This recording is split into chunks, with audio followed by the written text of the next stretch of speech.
Thank you so much for tuning in to Champions TV. This is Nature Talk, a show that mainly deals with the ecosystem, its components, some of the threats, and the possible solutions that can be implemented.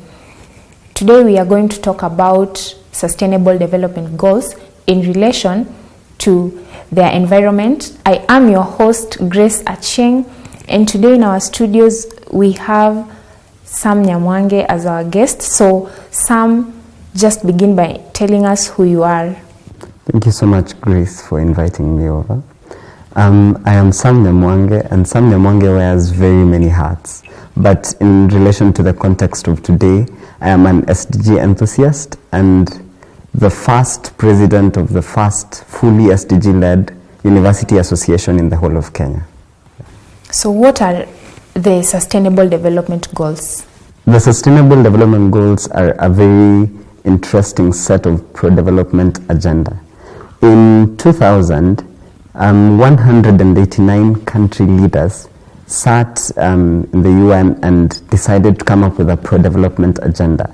And so they came up with the Millennium Development Goals. They were a set of 8 goals that were supposed to take action for a period of 15 years. So from 2000 up to 2015, we had the MDGs in place. The MDGs were 8 goals, and they were talking about poverty, equality, child mortality, and basically the issues that were mainly being faced during that time. Now, what was happening with the MDGs is that it was so government-led that the private sector was not feeling so much into place to plug into the MDGs. Now, in 2015, after these MDGs have been completed, while their time in place was completed, from January to August 2015, we were looking at a post-2015 development agenda. So basically trying to analyze the successes with the MDGs and what was left out and what needs to be done. So in September 15th, 2015, 193 countries signed up for the Sustainable Development Goals. Now these are goals which are very inclusive and helps anyone who is pro-development plug into it and move on. Now with these Sustainable Development Goals, they take into account a lot about the sustainability of any entity or any system. They look at the environment as the backbone of everything because, and in fact it is, the environment which powers the society and the society which powers the economy. So we're looking at ensuring that the society lives well and we have a thriving economy, but at the end of it, we still have an environment which is okay and which we come back to. And so what about are people even aware of these Sustainable Development Goals? That's a very interesting question. Are people aware? We have done a lot of creation of awareness, but we are still not yet there. Because so far, it's just been 2 years down the line. We are actually going to the 3rd year down the line, and it's still not very, very good with the awareness. A research that was done by MK Africa and TIFA Research in the beginning of this year, around January, found out that only 45% of university students know what the SDGs are. And these are students that actually showed interest for this. So you might find that the situation on the ground is actually way worse. And if you're looking at university students, you see these are people who you expect to know about the Sustainable Development Goals.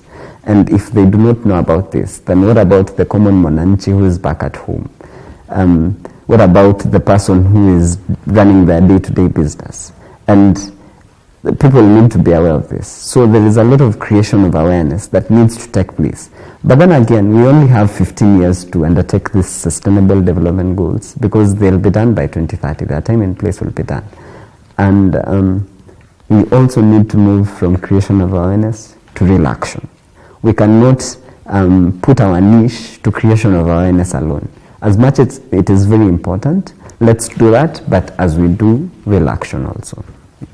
So you have said 45% of university students are aware of the Sustainable Development Goals. Yes. And how serious are they taking them? That is another very interesting question.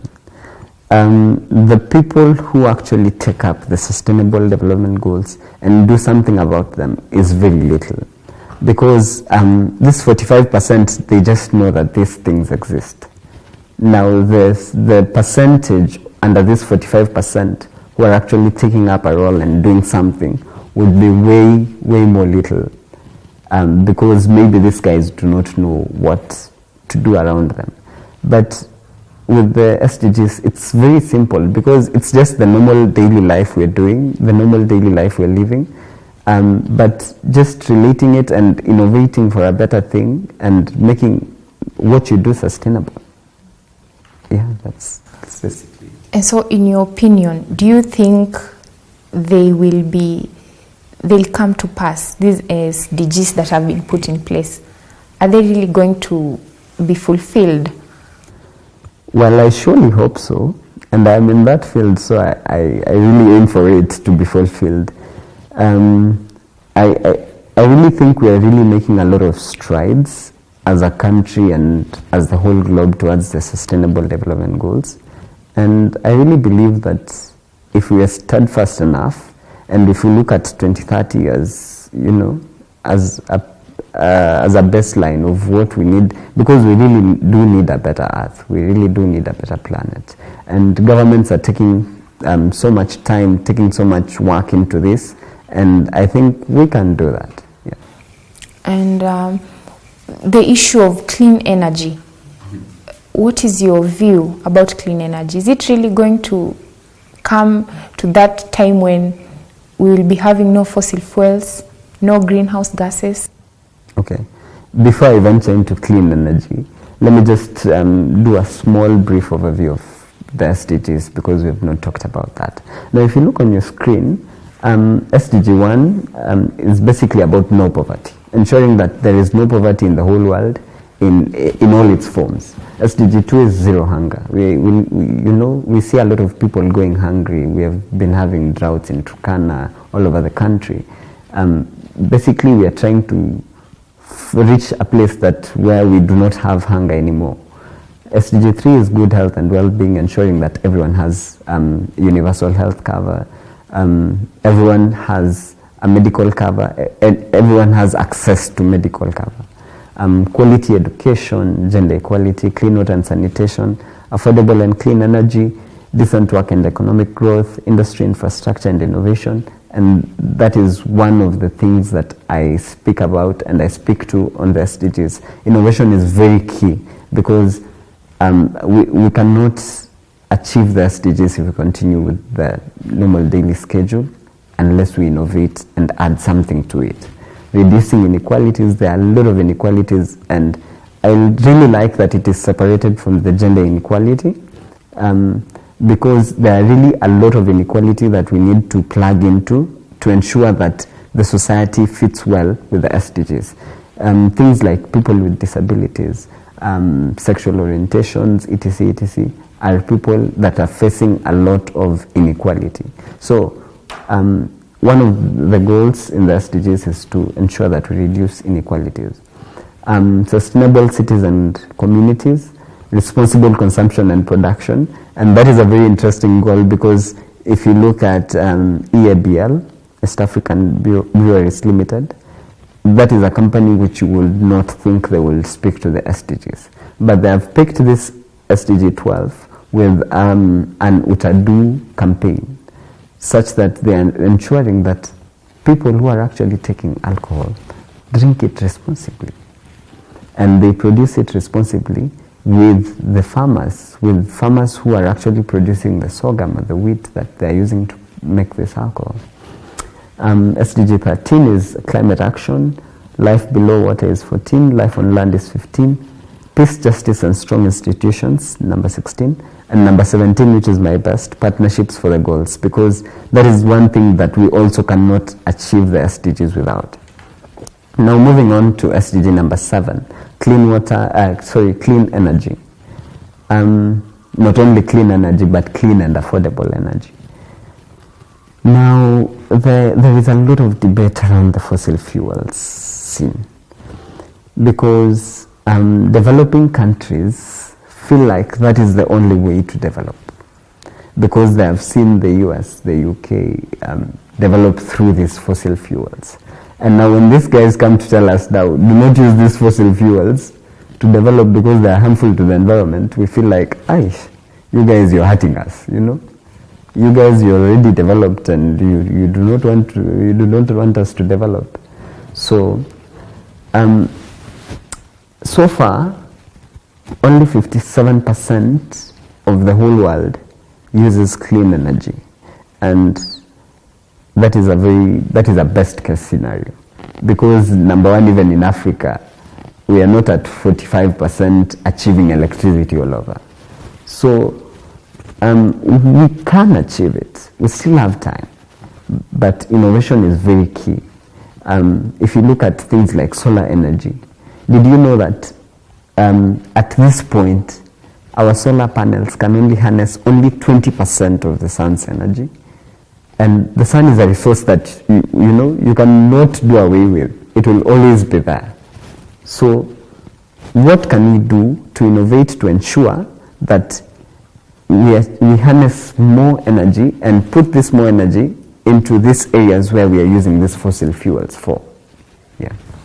Okay. So in your opinion again, will we achieve clean and affordable energy by 2030? We will, because I am in that space, and I believe we will. We sure will achieve this. Yeah. Okay. Now, the climate change is actually an issue that is affecting every continent in the world right now. But now we already have the issue of climate change. It's already a problem. So what are some of the adaptation measures that can be put in place in order to ensure that indeed people are adapting to the climatic changes? Climate change is a really big issue, and it's a very hot topic, especially with the administration of President Trump, where he believes that climate change is a hoax. Climate change is real, climate change is happening, and there is a lot of adaptation measures that can be taken. But in so doing, we also need to mitigate for the future. We need to ensure that our systems are not causing us this climate change that we're talking about. Now, climate change is not a really complex concept that as people think it is, because people think it is this very hard thing that I cannot understand. But if you take time and look into it, it is very small things that you can do, that I can do, that will cause the difference. One small thing that an individual can take, you who is watching back at home, maybe just one day, use a matatu, go to work in a matatu. Why do you have to use your private vehicle? I mean, if I use my private vehicle, someone else uses their private vehicle. We are all using private vehicles. There is a lot of CO2 emission into the atmosphere, which again causes climate change. So things like ensuring sustainable transport. Why don't you cycle? Why don't you walk? Why don't you carpool? Like very small nitty-gritty details that cause us this climate change. So as much as we are adapting to it, and adaptation can bring into issues like growing of climate tolerant plants and breeding of climate tolerant animals to ensure that we are moving towards climate action. But in your own capacity, in your own space, there is a lot that you could do back at home. Okay. So thank you so much for staying tuned in Champions TV. You can also join our discussion through our Facebook fan page at Champions TV Kenya. The Twitter handle is at Champions TV, and our YouTube channel is Champions TV Kenya. We'll be right back after the break.